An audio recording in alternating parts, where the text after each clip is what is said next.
What's up, Reefer Revolutionaries? It's 420 in California. This is Reefer Revolution Live. But I think in terms of marijuana, and legalization, I think that should be a state issue, state by state. I think it's up to the states, yeah. I'm a states person. I think it should be up to the states, absolutely. You know, I know people that are very, very sick, and for whatever reason, the marijuana really helps them.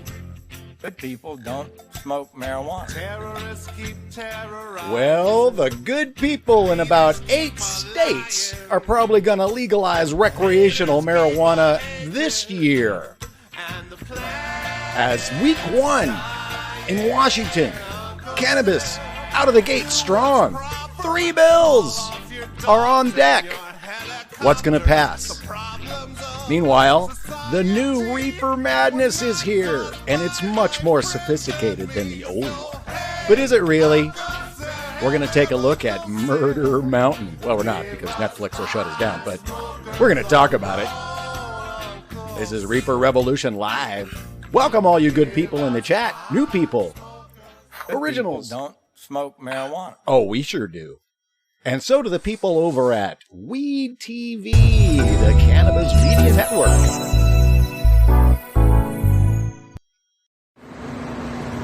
Martin Craig, Pop Brothers at Law. We are here on the Queen Mary in Long Beach at the State of Cannabis with Cannabis Talk 101, doing lots of interviews, taking a break. We are out here on the smoking section, and as patients with physician recommendation in California, we can smoke here. And it reminds us there are only 5 places in California as a patient with a physician's recommendation that you cannot smoke. And those 5 places are a no smoking zone within 1,000 feet from a school or youth facility, in a motor vehicle that's operating, while operating a boat, and on a school bus. 5 places you cannot smoke in California with your physician's recommendation. Must be noted that if you don't have a physician's recommendation and you're 21 and over, you must smoke in a private place like your home or some private function. You cannot smoke in public if you are over 21 for adult use without a physician's recommendation. And that is your tip of the day. Martin Craig, Pop Brothers at Law. Shut the fuck up Friday like the old days. What do you say when a cop first pull you over? Why'd you pull me over? And when they ask questions? I'm not discussing my day. And they keep asking questions? Am I being detained or am I free to go? And if detained, what do you say? I invoke the 5th. And then what do? I shut the fuck up. And that's the fucking tip of the day. Indeed, that is the tip of the day, the tip of 2019. Shut the fuck up. If the cops ask you any questions. That's right, folks, because it is Prohibition 2.0. More illegal now that it's legal. What's up, Reefer Revolutionaries? I'm Dave Conan. This is indeed Reefer Revolution Live, the show where we spark up, talk about marijuana, the mainstream media, the politics of pot, and cannabis cures. And when I say we, I mean, of course, myself and Coach Chela, my partner in all things. Welcome, Chela. Happy Sunday. Thank you so much, Dave. Happy Sunday to everybody in the chat. The chat is filling up. I love how everybody jumps in the chat early in the green room to listen to some of our YouTube jams and starts talking about what's going on. Veg Scrum Blue. Who's jumping in? I'm seeing names all over the place jumping in there. We got Ellen Blasey. We got Vegan Metro. Obi-Wan Cannabinoid. MDN Niles. We got Veg Scrum Bloom. We got Small Tubes and Happy Guy. We got RBU 83145. Down under. Brian Wilkinson joining us back after a couple of weeks off. Welcome back, Brian. Short Man Growing. I think he's a new viewer. Welcome to the show. This is indeed Reefer Revolution Live. We do this every Sunday at 4:20 Pacific. We get online here and chat with you good folks, engage about cannabis news, and there is a lot of news this first week. As we do spark up, Chela, we are smoking some Jack Herrera or Herrer. Terror. Depending on who you talk to. Well, somebody said that Jack Herrer told them it rhymes with terror. So I would think that might be the pronunciation. All right. Well, I'll take that anecdotal evidence. Yeah. Well, apparently there's a lot of terror going on up there in the in the Emerald Triangle, and we're gonna talk about some of that today. That's certainly what that movie wants to put forward. It certainly does, and we are going to talk about that today, folks. If you have not seen the Netflix/Fusion Entertainment, publishers of The Onion, by the way, Fusion. They produced a 6-part series, call it a documentary, docu-series on Murder Mountain. And I was not familiar with the term until the good folks at Netflix dropped that over the Christmas break. And we watched all 6 of it, and we're going to kind of tear it apart a little bit, break it down, talk about it for the first hour. It's all the buzz in the cannabis community. It is all the buzz. And if you did happen to catch the Cannabis Chronicle this week, which I put out every Saturday at close at 4:20 as I can, at dc420la.com. A Cannabis Chronicle is my newsletter that goes out on Saturdays, and caught a couple of stories this week actually about this docu-series that came out. Found some good. The sheriff of Humboldt County came out with some reaction to it, as well as some other local media. Well, it's not like they get painted in an excellent light or anything. Oh no, everybody's got an issue with this bugger. As I relight my jack joint. We got a bag also. Oh, that bag looks Phil. Why don't we work on that bag as well before we lose all that good vapor from our Air Riser EQ? Not sponsored by them at all. Not sponsored by anybody except for Ellen Blasey. By the Believer, the people. That's right, the people. Angela and Laura are our patrons from December. Thank you guys so much. I did drop the link to the Patreon. That bag is nice. Different flavor, huh? Because it's we're vaping the Jack Herrera as well. All right. Canna Rich in All California. Is well. All is well. You know, it's just that the vaporized taste is just. Well, you really do get the flavors. Oh yeah, you get all the flavors. Yeah. The appropriate temperature. Yeah. 400 degrees. If you are dealing with a little bit of an allergy situation, you might be more likely to cough more easily. Yes, indeed. Like I am. The lung situation. Yes. Fat Ninja Flip, welcome. Ninja Flip. What's up, my ninjas? Welcome to the show, everybody. Subscribe, get notifications, ring that bell here on YouTube. So when we do go live, sometimes we do go live during the week when news comes up or we're so inclined to have feel time. like it.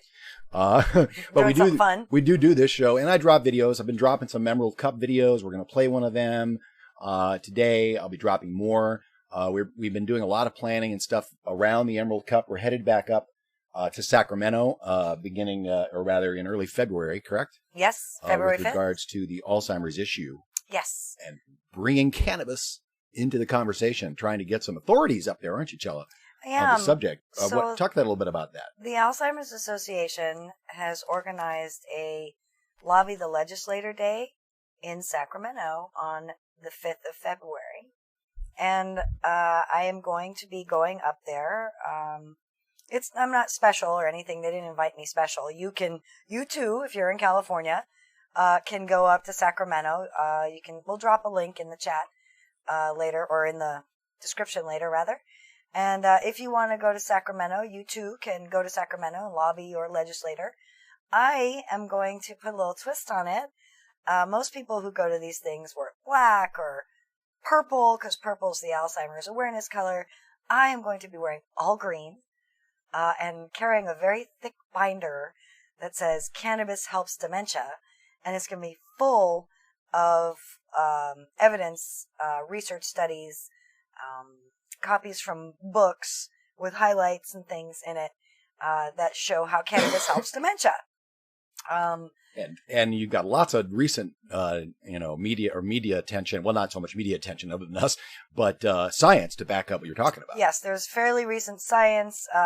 Dr. Russo did a really great review article in Frontiers in Integrative Neuroscience, which linked to a bunch of different studies, which I'm going to print out, of course, and put into my binder. So there's a lot of props I can use to shore up my argument. And visual support. Yes, visual support. And I've also reached out to the very, very busy cannabis clinicians in the area to see if they might be available to come on that same day to maybe lobby. Very cool. And if not, I've asked them to please send me some more links so that I can print some more stuff out. So, everybody finds their niche, guys. You got to find your niche and run with it. That's right. Whatever your thing is, Add you cannabis. Got to focus on that. You know, do. someone Alzheimer's was saying to and us media. recently, oh, you should do this with the show or that with the show and the other thing with the show. And Recently, that was 12 hours. whatever, recently. So, and that's cool. I respect people's opinion, except you have to do what you enjoy. You know, we do this show because it informs what we know about cannabis, and what's going on across the country in cannabis. And, having that base of knowledge allows us to go to Sacramento and lobby for cannabis, allows us to be in touch with people who have knowledge that other people need and to try and connect those things. So the purpose of us doing this show is to educate ourselves. And since we're doing that, we thought we'd share it with you guys. And so we've grown from a few people to a few more people. And that's great. You know, I mean, thanks for coming on the journey with us. That's really sums it up pretty good, what we've been doing. You know, it's like you need, you know, cute girls and cute boys smoking weed, talking about brands. I mean, there's a lot of that out there, and it's needed. This is a new business. It's coming out of the closet. It's coming out from the underground, and these brands need ways to get their information out there. But there's plenty of that. There's plenty of it being done already. And we need to mainstream and normalize this. And, you know, you'll see, you know, we'll talk about it when we get into the afterburn about, you know, how it's being portrayed in the media locally. There's a lot of stories this week. And it looks like, hey, CJ Upho jumping in. We saw CJ up at the Emerald Cup. And Bonnie Lee is in there. Thank you, Bonnie Lee, for the rainbow over there on Steam Labs. You can also give us a donation on Steam donation.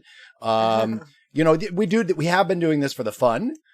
It does take a lot of time to put together all this information. We are taking your show on the road. We have more equipment now to do that. We have the, as you can see over here, and let's say we'll go to my wide shot here, and you can see the little box over here. This little white box over here is the Sling Studio, and one of our cell phone gimbals for the show. And so we're trying to up the production value of the show and go and go up north and get some of the stories that are really that make up the vast majority of what's behind cannabis in California, and certainly with most of these family farms and 3 generations of growers that basically, you know, I guess you could call them the moonshiners of our day. Right. But it's a sticky situation, not just the buds, but it's a sticky situation because we don't, you know, there are no medical benefits to alcohol. Zero. It's used to sanitize wounds and, you know, anesthetize people back in the day for cutting off their legs or whatever. But, you know, there's basically no medical benefits to alcohol. So it's not a really good example. And that's the problem with, the confabulation between alcohol and cannabis with regards to driving and intoxication and, you know, tax and regulate it like alcohol. Right. Like it's alcohol. Not like alcohol. Right. Exactly. But, you know, it was prohibited like alcohol. Therefore, you got this, you know, you ended up having a lot of, you know, black market, what do you want to call it? Underground, local market, traditional market, not so savory market in some cases. But so these folks went through the trials and tribulations, and now many are reaching above water to try to play the game that California has come up with. For better or worse. Many people were for Prop 64. Many people were against Prop 64. We were against Prop 64. I'm having, you know, the overtaxation and barriers to entry are what are really the biggest issues I have with Prop 64, because they've certainly gone over extreme to the other end. The most, you know, and it runs into that same problem. It's not alcohol; it's an agricultural product that has medicinal properties. That's right. That never killed anybody. So you know, it's like, oh my God! But so now it's being, you know, all in the media this week. It's being put into this sin category along with gambling. oh, well, we've got the sin thing. The sin categories are going to be taking off in 2019. Everybody's getting into sin. Yeah, that's a dominant narrative. Right.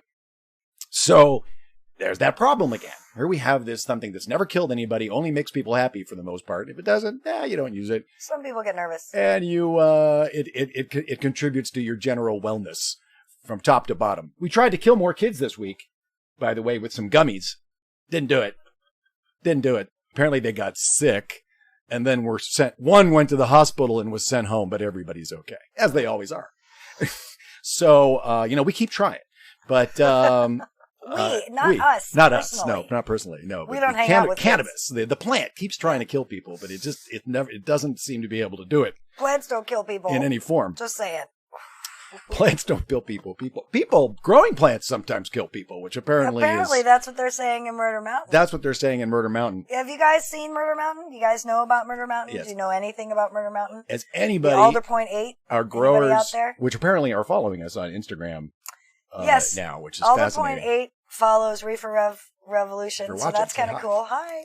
Yeah, if anybody from the Alder Point 8 fan club or group or friends of are watching, let us know. That'd be cool. Bonnie says she was watching it and fell asleep on it. Yes, it's 6 parts. It should have been, my contention is it should have been 3 or 2 different documentaries, 2 shows.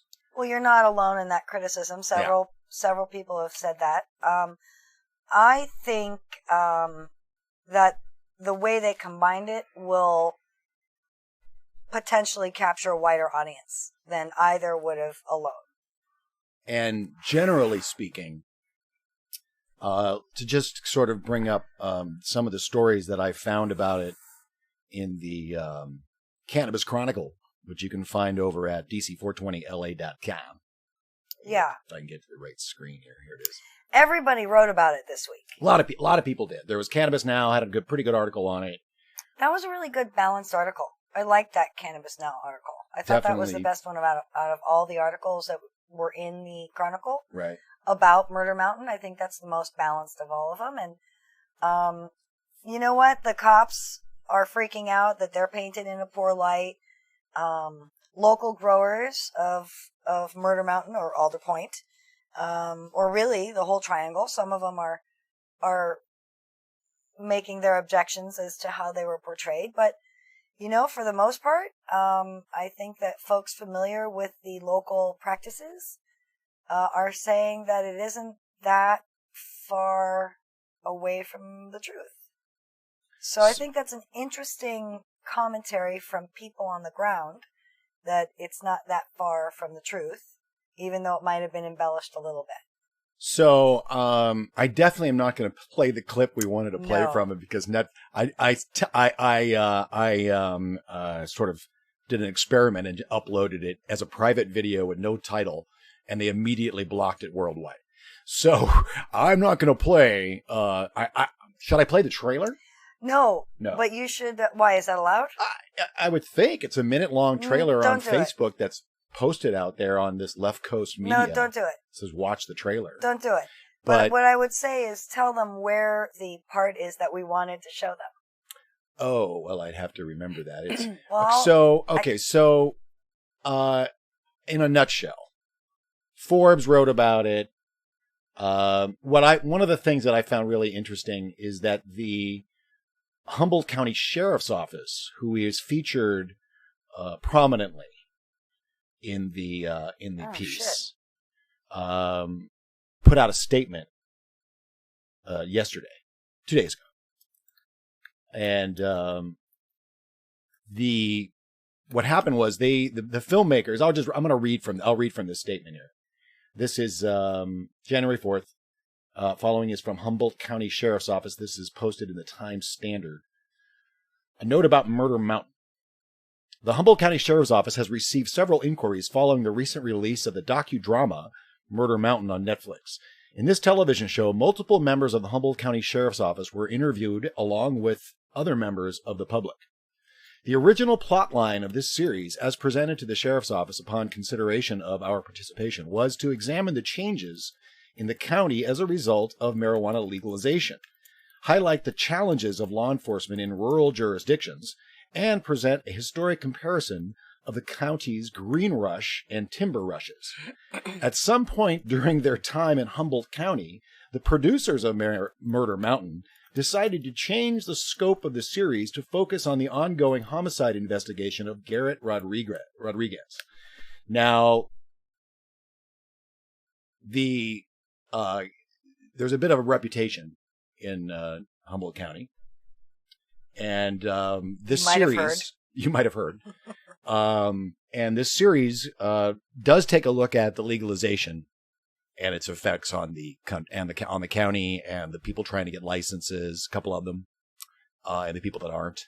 And it diverts, as the sheriff says. It seems like they got diverted, and I don't know if it was their intention or if they just came across this freaking nuts story. It is tragic, and Chela and I are like, somebody at Netflix is writing a script. They must. This story. Yeah, they about must Garrett Rodriguez, because it is ready for that. It is a crazy ass story. Mm-hmm. So they basically combine a documentary about the legalization and its effects in the area, and that transition. Right. The sheriff's challenges with that, and also the story that they picked up about this murder investigation that is ongoing right now. And that's why they came out with this statement, is because this basically at the end, they don't have an ending to this story because the murder investigation is ongoing. And the suspect hasn't been arrested. I don't think they even know where the suspect is. No, the suspect disappeared. Or the witness. Alert. Sorry. But if you Google it, you'll okay. So what I am going to play, and this is a detailed statement from the sheriff about what's going on, a little bit about this case, hearsay, the statistics in Humboldt County with regards to homicide investigations, arrests since 2014. They didn't really talk about missing persons. Apparently, from what I can see in the numbers, it looks like Humboldt County, it has the highest missing person rate in the state. And it's about twice the state average from what I can see. I may be wrong. Kind of a thing. I may be wrong about that. But that's still pretty high. That's a lot. Now you have an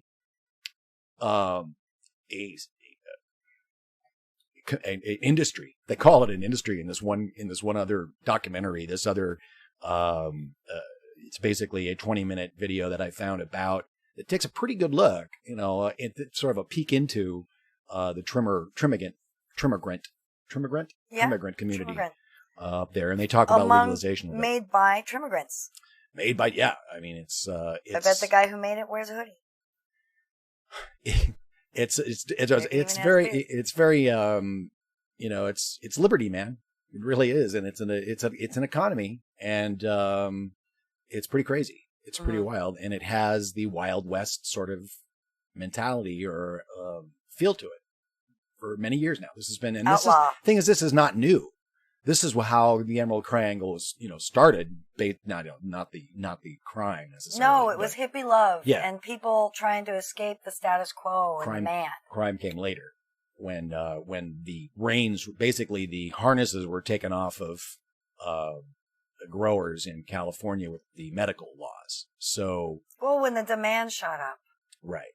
Well, the demand shot up. The opportunity and the gray area of legality with regards to medical marijuana in California for a decade. Dude, the demand shot up, man. I mean, everybody could go down to a store, and if you had headaches or stomach aches or any pain, you could get a license and go to a store and never have to wait for your guy again. And of course, I got a license, you got a license, everybody got a license. And as you see in that opening, what we did with the Pot Brothers having a license and medical recommendation in California is a pretty good get out of jail free card, and it's a get out of a lot of things card. There's only 5 places you can't smoke. We sparked up in front of the sushi place last night because we can. So that's pretty encouraging. And shut the fuck up. Also. Those guys are great. We'll have a video from them every week if we get one. Mm-hmm. But we digress. The we can argue and we can debate that a little bit as to, we've talked about the SB 420, which is what came after Prop 215, which basically Prop 215 essentially, as far as what I can say, is it basically allowed patients to get out of jail free. They basically, if they got busted, 215 said, oh, these guys, they can't be prosecuted because they're a patient. But it got to the point that you had to be arrested first before it really helped you. And then Prop 420 or SB 420 created the collective model, a nonprofit collective caregiver model, which is still in effect in Michigan, some form of it. We had a form of it, but then that became abused in some sense because, like in Colorado, you were allowed to have a bunch of plants to grow for a bunch of patients. And, it went from 100 to, people were like, well, why don't we grow 1,000 plants? But it's not really abused because the people need this medicine. It's true. It's the intention and, is there, but the greed gets a hold of people. The greed gets a hold of people and it corrupts intentions. And we see it. Yeah. Yeah. We see it. So I'm not going to play that, but I am going to play this clip from this little documentary by a trimmer, actually. It's a little video by a trimmer by the name of Charles Butler. He put this up on YouTube. He published this in March of 2018. So we're talking basically, sort of in the same time frame. So I want to, and they talk about Murder Mountain with a trimmer in this clip. So I'm just going to play this clip and then get a little water. I'm worked up. We're worked up. Everybody, I think a lot of people in the cannabis community are worked up about this video or this show, Murder Mountain. And we believe, and Chela made the observation this week, and I agree, tomatoes, Helen Blasey, yes, definitely, is that this is part of a new reefer madness, a much more sophisticated reefer madness that's going on. This story is not new. No. This has been going on for a long time, and now it's being this. When you watch that show, you see the underlying effort that's going on. Not necessarily on Netflix's side, but because I think they saw it as a pretty good piece of filmmaking, which it is. I think it is. I think it's very well done. Now, I think it's a well done piece of storytelling for sure. Well, now this is not what I'm going to show you because I'll get shut down if I do. This is not Murder Mountain, what we're going to show you. But this is this Humboldt trim scene documentary is what he calls it. Charles needs to do some editing on this, but it's great information. And this clip, a couple of clips I want to play from it, sort of sum up some thoughts about what's going on up there. So let's take a listen. And the feeling and the vibe. And the feeling and the vibe, yeah, exactly. And this guy's cool. Pretty desperate, I was on the street, and these kids though were really desperate since they've been driving for a long time. So they went with this guy to the mountain, and they were never heard of again. And that happens a lot around here, right? Fuck yeah, it does. I mean, I hate to fucking say it, but it's reality. Yeah, it does happen. People disappear. They got stuff like weird myths like Murder Mountain, but like you hear about it in the news every year too. There's Murder Mountain. There's Girl Mountain, which like girls trim and get paid more to trim topless. And Murder Mountain, like people would go there and like pretty much don't come back. We're basically grabbing newbies off the plaza. But I mean, I kind of want to put a positive twist on this, because it doesn't suck that bad. Yeah. I mean, you make a lot of money here, and then you get to travel the fucking world. I mean, if you're that. Yeah. But I mean, it just get kind of gnarly. So you have demand in states that don't recognize cannabis. That was one of the interesting things. One of the sheriffs, the former sheriff they interviewed in the movie, calls it that when states don't recognize cannabis, you're going to have a draw. Even states that do recognize cannabis, you're going to have a draw because of taxation and overtaxation and overpricing. The pricing in these adult recreation, stores start off at basically black market prices. It's like your dealer from the back in the day. They overcharged you for your eighth, at least here in California. Now, Oregon may be another story because we got news about Oregon and they're exporting ideas, which are great, and making California a little nervous about some of that Oregon cannabis coming in. But so you have this economy, you have this, and are people all being kidnapped and killed? Nah, I bet some people are just dropping off the radar. That's what the whole idea of that place was about. You have a cash economy, right? Because there are no banks involved anyway. So you have cash economy. 1 in 10 of the times you don't get paid. I think that cat says. He was living on the street. Now he has a van, so he's doing much better.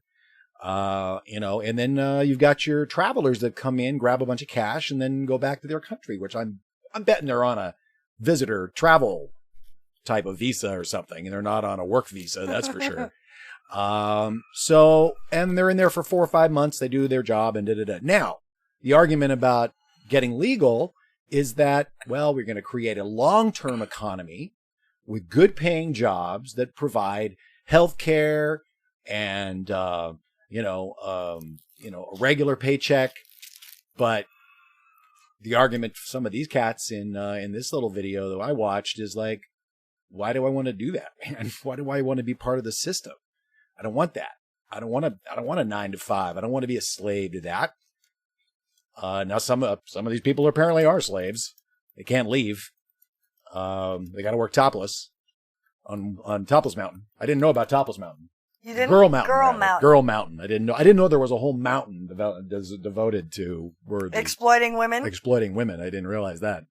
It's interesting to me that some people murder over there, sex trafficking over there. Well, it's interesting to me that others who are in the space of trimming, as represented in that one clip, it sounded like there was an undertone of, I wish I had the opportunity to make more money trimming topless. Hey, freedom, man. Liberté. But I thought it was interesting that one wouldn't see that as exploitation. One would see that as a benefit, a leg up, a boob up. Move up, as it were. Shouldn't be necessarily. Nips up. Shouldn't be necessarily in this day. Well, but it has been. I mean, that becomes the power, right? Lynn Cheney was definitely the power behind Dick Cheney. You see, if you watch Vice. Ernest of Gaia, new trimming is not as popular anymore, unfortunately. Unfortunately, in this Me Too era, right? Somebody was saying Ernest of Gaia is in a trim room right now, so I think it's very interesting to hear more from them. No, seriously, I want to know more. If anybody in the chat has seen, that was not from Murder Mountain. I'm not playing a Murder Mountain clip. No. So because we'd love to play a clip. I would love to play a 3-minute clip from Murder Mountain.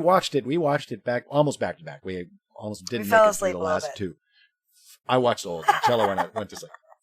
But it really should have been 2 documentaries. They should have done this docudrama about this just crazy ass case. Yeah. You should watch it. I mean, or find out about it, because it's actually. Oh, you know what? I actually think I have the newscast.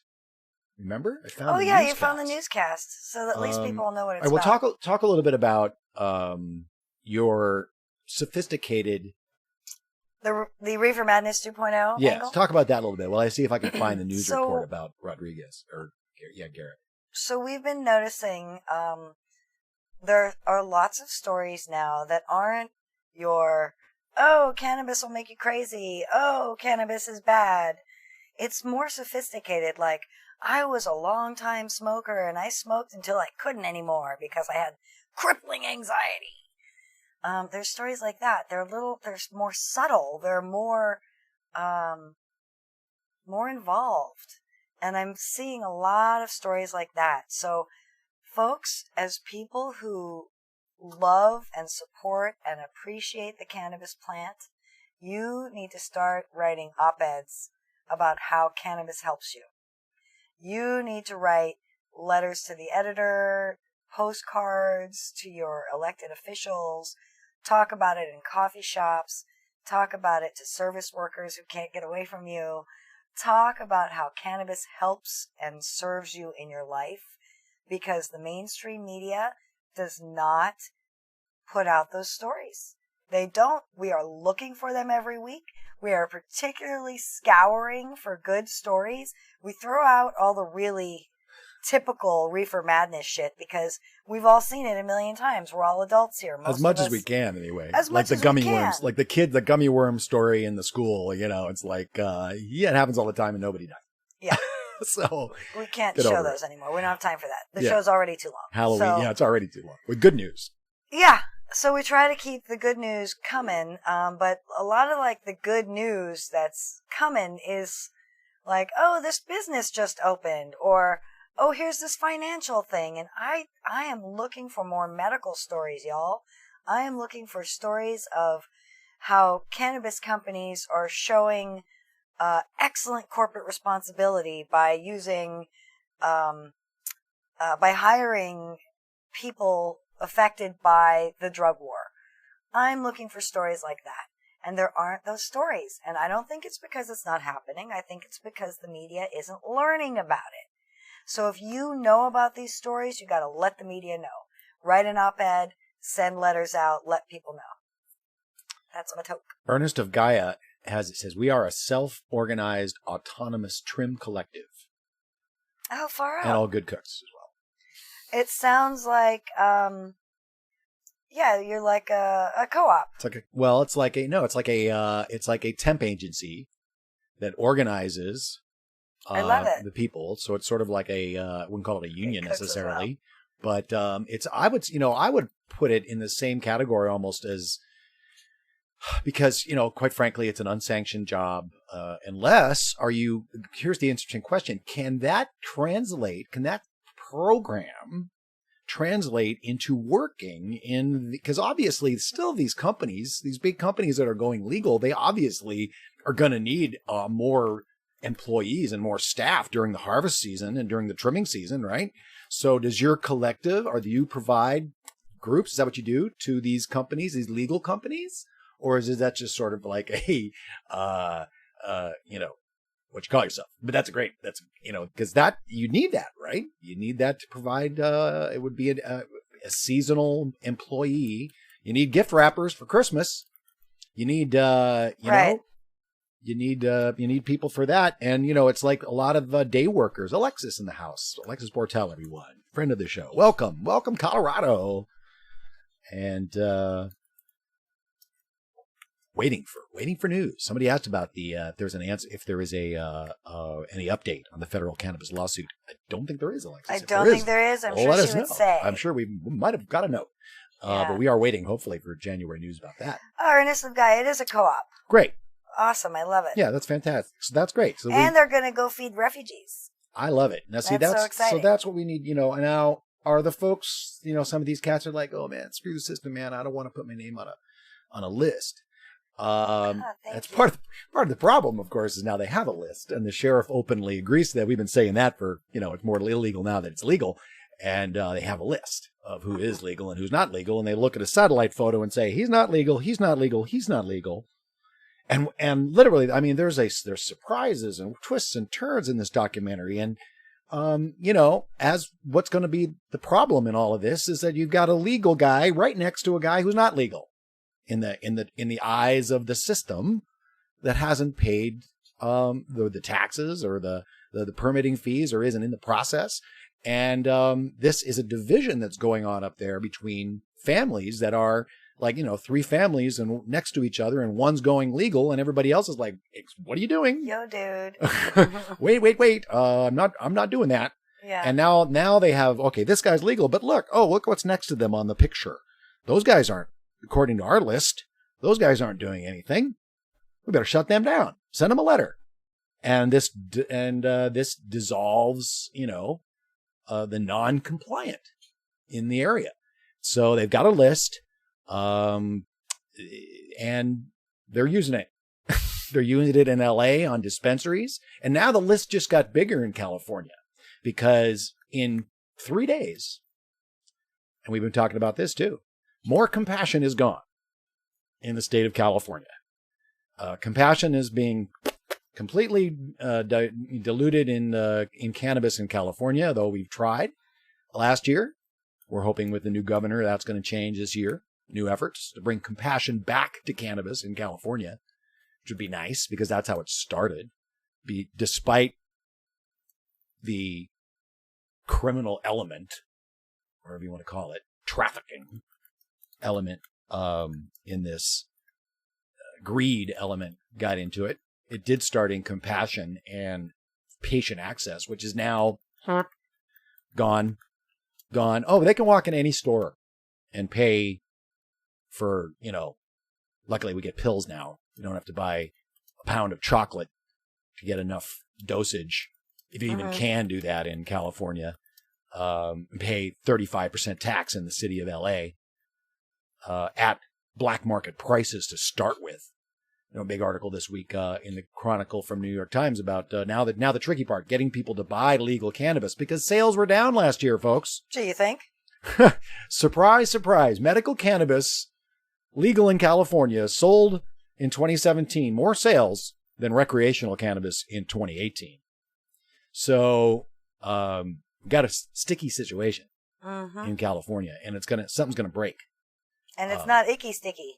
It's not icky sticky. No. It does look like, based on those guys in that other video, the other documentary on trimming that we just watched, those guys are saying, yeah, probably not going to be coming back next year. Everybody tried to grow as much weed as they could this year. Well, like the stockpiling. Last year. Like the stockpiling that they're talking about from the collectives model. Right. As Holy Cannabis Oil is mentioning, that the end of collectives on January 9th That's in right. California because of Prop 64. As of January 9th, it is the end of the collective model. And it will be a long time before the rules for the nonprofit licensing are sorted out. So, somebody, I think it was Sweet Leaf Joe? No, it was somebody else. Somebody else in the collectives was saying that patients have to stockpile a year's worth of medicine. Right. And I think that's just code for what we all know is going to need to happen. Because people don't have the kind of money to stockpile a year's worth of medicine. Like, a year's worth of medicine is a lot of money. Someone's going to stockpile it for them. Right. And then they'll dole it out to them weekly and pay them back for it. Right. It's what they're trying to do is they're trying to eliminate the nonprofit model completely. Because that's what happened when Governor Brown vetoed the bill that said, hey, we should eliminate these taxes for these people, these organizations, those compassionate organizations that are giving cannabis to people, should eliminate the taxes for these patients, these critical patients, the cancer patients, blah, blah, blah, blah.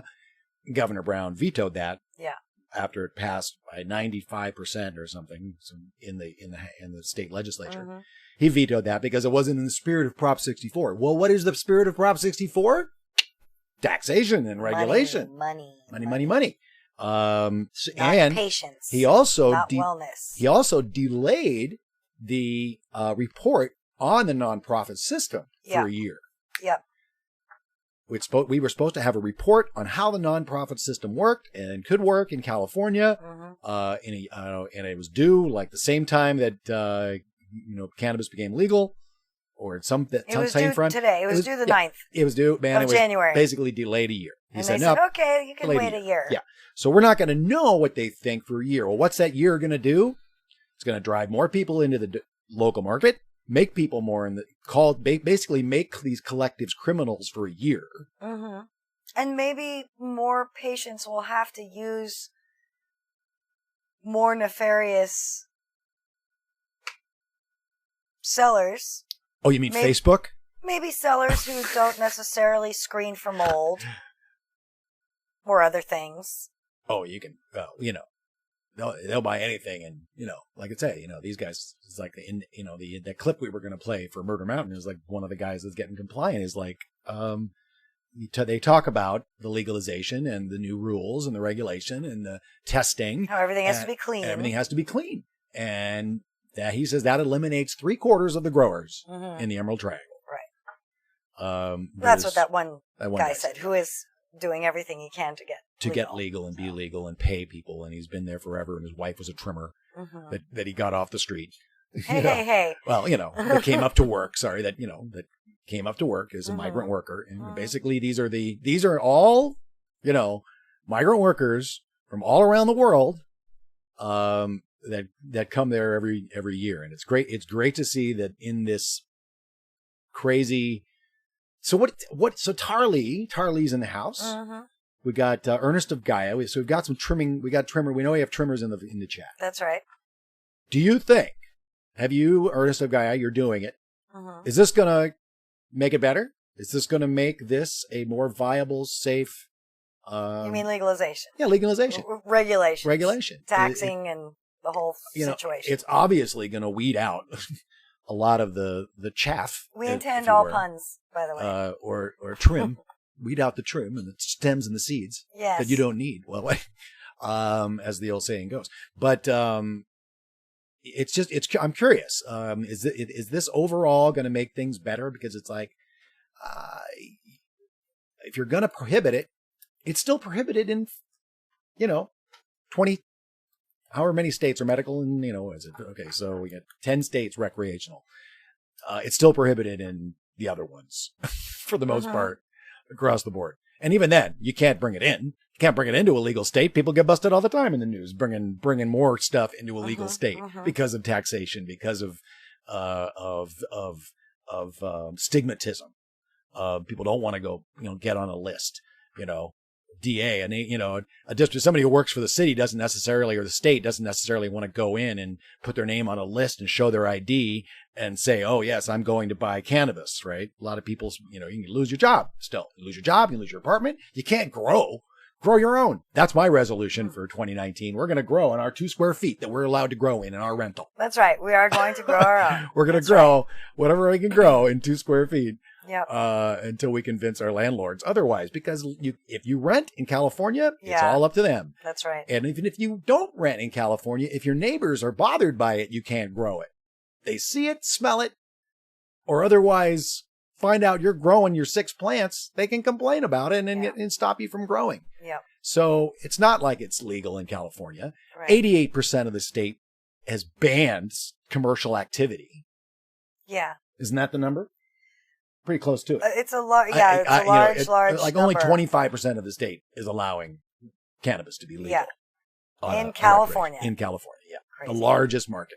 No wonder sales are down. They wonder why sales are down. Yeah. In the legal market. Yeah. Well, because of taxation. And there was a story that a UCLA and a Yale professor wrote that cannabis isn't taxed enough. Right. And that they could raise it 50% and not see any reduction. I'm like, double the taxes. No somebody's not talking to somebody else because, no. Now, other states here's the thing. Other states are making record taxes. Nevada's general fund literally is overflowing. And people are like, hello, use it for the education, but we can't use it for the education. It has to be this kind of education spending. Blah, blah, blah, blah, blah. Vegan Metro, right? So we got a story this week about it. So yeah, man, the taxes and the sales are coming in. But California, the largest market, you've got a little problem here. You got something going on. What's the answer? How are you going to get people to get into this market? That's the goal. The goal of legalizing was to get clean cannabis and get people out of the black market. Not happening. People are screwing with numbers at labs. and and the stuff's still growing and getting out of, going out of state. Yeah. And people are still using their guy. Yep. And yes, holy cannabis oil but there will still be small caregiver collectives. Yeah. And those caregiver collectives are revolutionary and civil disobedience. That's what we're talking about. We're talking for the next while they figure it out, it's going to be civil disobedience. Just like in Canada. Yeah, same thing. That's what's going on in Canada right now. They legalized it in October and they just shut down all the collectives in BC. Or they just sent them a notice that said the Supreme Court in Canada said, no, sorry, you are illegal. Yeah. You have to smoke the dry, old, moldy LP weed and forget all that good stuff. So, It's happening. It's happening. Vegan Metro. Cannabis taxes in Nevada that were said to be heading towards public schools actually go to our rainy day fund instead of schools. That's right. That's right, Vegan Metro. And the rainy day fund is bigger than it's ever been, thanks to cannabis. It's overflowing. More in the rainy day fund than they've ever had. And you folks like Vegan Metro and other folks that said, hey, we voted for it to go to schools are like going, hello, where's the money? Where's the money, honey? So, yeah, this is, lot going on. New reefer madness, sophisticated filmmaking, guys. This is not the stuff of your 1930s reefer madness. We're getting very sophisticated in the writing that's going on. Jezebel had an interesting article. I smoked until I couldn't anymore. Right. Because I was paralyzed with crippling anxiety. Now, do some people get paranoid after smoking? Yes, for sure, but maybe they need more CBD. Maybe they need to get they'll find out the terpene profile that they need. And there's now a DNA test by somebody. What's it called? Endocana Health, I think. I want to take it. I'll let you guys know what it says. You can turn in your 23andMe and find out what your perfect cannabinoid profile is. I'll let you know. We're going to experiment. We'll see. Hey, because that's what we do. To update y'all, for you, Alexis Bortel is updating us on the federal cannabis lawsuit. Breaking no idea information. On ruling yet. Breaking Longer time is better, they say. But the justice who would review for the Supreme Court could be Justice Ginsburg. I'm so excited. What? Yes, so it could be Justice Ginsburg. That would be the one who looks at it. How do they know that? I don't know. It's some lawyery thing. That's pretty cool. I'm just reporting the news. We watched some pretty good one. They did a pretty good job in that movie. Which? Matter of sex? No. On the basis of sex. On the basis of sex. Yeah, that was good. Yeah, was good. I enjoyed it. It was a good movie. We know we've worked with. Yeah. Felicity. Yeah. Fine girl. Excellent. Amazing. It will be. Okay, it will be. Woohoo! Wow, very exciting. That gives me chills. I can't wait for that opinion. I can't wait to hear that opinion. Very exciting. Very exciting. Alexis, so exciting. This is a very exciting time. It is. And thank you for bringing forward that lawsuit. 2019 is going to be revolutionary. Yeah. It is. My prediction is we're going to double our legal recreation states. There are 8 states that basically are on deck. In 2019, Marijuana Moment actually put this together, Tom, and this list looks very reasonable to me. Connecticut, we've had movement this week. Governor is pro. An idea whose time has come. Illinois, CJ. Illinois on deck this year. Another incoming Pritzker, very supportive. Minnesota, new one to the list. But another governor. Now this could all be politics. Oh. New Hampshire. That one maybe I'm still a little iffy, but it looks like the legislators might be able to get it through with the governor with it, because I don't think it's every. It's sticky. It's hard. A little hard. It's getting tough. A little tougher in New Hampshire than New Jersey. Come on, that's happening. New Mexico. Okay, maybe kind of on the edges there. And New York and Rhode Island. Oh yeah, Rhode Island. Big moves in Rhode Island. Vermont might go wreck, but Vermont you already have some form of liberté. So there's 8 states right there that are seriously on the leading edge of legalizing some form of adult use and recreational marijuana through the legislative process or through initiative. I think there might be 1 or 2 on there that's initiative, but might all be legislative. But that's this year. Oh, far out. Hey, go to Alexis Bortel's Twitter. All right.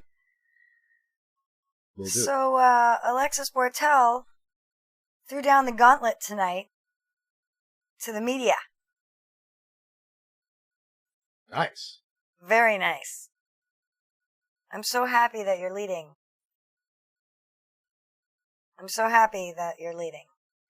So what prohibitionists don't want you to know is that people like me exist. This is from Alexis Bortel's Twitter. If every major news station would do an honest report about my story and our case, the war on patients would be over. Don't just ask the government for expert comment. Ask me. You showing the people? I'm trying to find it. It's the first one there. Oh, the first one. Yeah. 1 hour ago. Yeah, an hour ago. Right there. Right there. 1 hour Right, ago. there it is. It's up. 1 hour. Well, prohibition is... You just read it. You just read that. Yeah. Mm-hmm. And I love Brando's comment. You're the same old but newly polished, wax buffed, and repackaged Reefer Madness talking points, if anyone cares. Yep. Yep. I love it, Alexis. We are going to retweet that, and let's get some action going, guys. Everybody retweet Alexis's thing. Alexis's tweets. I'm going to comment before I retweet. All right, cool. But I just loved it, though. All right, good. So, yeah, well, this has to happen. We need to change the narrative. We need to get some truth out there. We need to break the cycle of reefer madness and continue to normalize and mainstream as the families are really leading the way. You know, we talked to Sebastian. Yep. And other medical refugees and, the moms. It's the moms and the autism moms. And then the children of dementia patients. Right. Who are leading the way because longtime users like us didn't realize the real medical efficacy of cannabis until we needed to realize the medical efficacy of cannabis. So I want to thank all the patients. I want to thank all the patients for teaching us and enlightening us. And I think that it's all of our jobs to help elevate and educate everyone we know that this is real medicine. And it's not like alcohol. And you can't make it the same as alcohol. And it's not a sin, and it should not be taxed in the same way. Sin. It's a sin. It's a sin industry. I think that is an excellent thing to end this. So maybe I won't play Don't play it. This is a nice tight end to the first hour. It's a nice tight ending. I'm not going to play that news report. Please don't. About Murder Mountain. But this is, that's an old story. You know, not necessarily old in time necessarily, but I mean, it's an old... Afterburn. In the afterburn. It's an old story, an old reefer madness trope, that is being brought to the surface. There's an issue, and it's been brought to the surface and being used in the mainstream on one of the biggest platforms in the nation to propagate the fear, essentially the fear of a free and open cannabis. A free cannabis. Free the plant, free the people. We should come up with a good slogan for that. That's a pretty good one. Free the plant, free the people. That's exactly what I mean. Excellent sign off, babe. And that wraps up our first hour. Bravo! Because it's very emotional. It's an emotional subject. But anyway, thanks for watching, everybody. We are not going anywhere. We're here for another couple hours because there's a lot of news this week, but that's our first hour. This is Reefer Revolution Live. Subscribe, get notifications, hit that thumbs up, and share. Share the channel, share the broadcast. We're going to stick around. We're not going anywhere. We're making the show better and better, too. We've got big plans for the show, taking it on the road more. We're planning our trip in February up to Sacramento. We hope to talk to some folks while we're up there, maybe visit some folks. And try to get the narrative out that should be going out there about the medicine that people really are making up there, organically, with organic practices and keeping things clean and bringing know your grower, grow your own. Know your grower, grow. That's right.